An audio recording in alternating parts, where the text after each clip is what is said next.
Or my very, very sad one. A very, very sad one. Can be Sunday or Saturday. The Fulani Herdsmen no Torumu school Futo. Kamba Huru now. Police has not acted.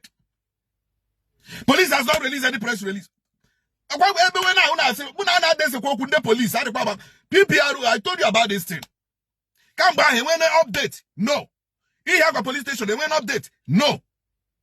He have a police station. You people, you know the meow in a low marker. Now got a hostel, now show marker ego. But I'm not a room school. The same school, and I shall go. After how you not do anything. Now, these people, Toromaka, since Sunday, who 25 million each. A particular price, as at yesterday, Kasi will tell 7.5 million. Our parents, one of the parents at Oromwea, Amamia very well. One of the parents at Oromwea, Orubona IBC, Amamia very, very well. That man, 7.5 million. When we have police in Iyaba. We have police station in Iyaba. Futo. Oh, there is no security inside Futo.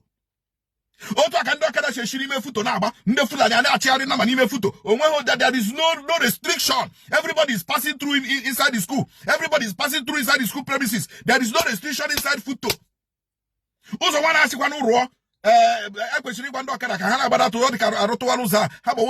but no Fulani Herdsmen. How can I Futo?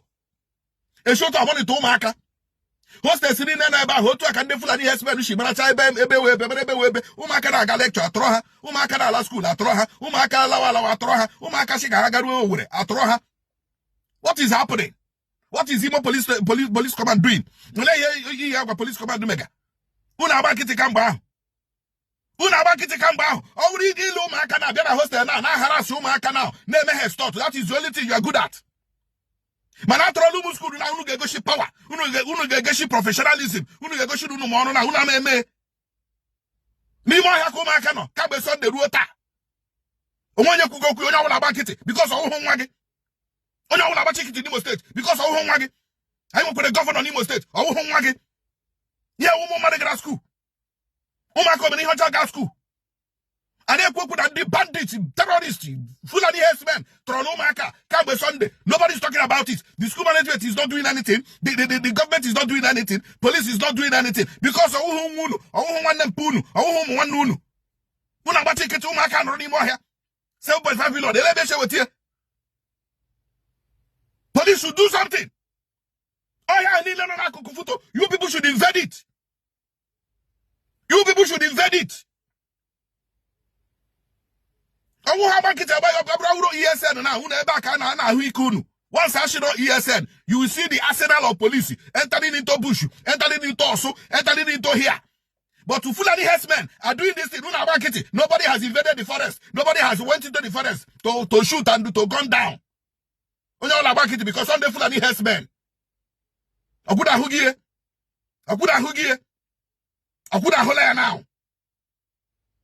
Ekuye na yadika yeneku. But Umaka has been in the bush for the past how many days? That Tuesday. Since Sunday, Umaka no anymore here. Kaida Gagodi Nubia, Kajinaka.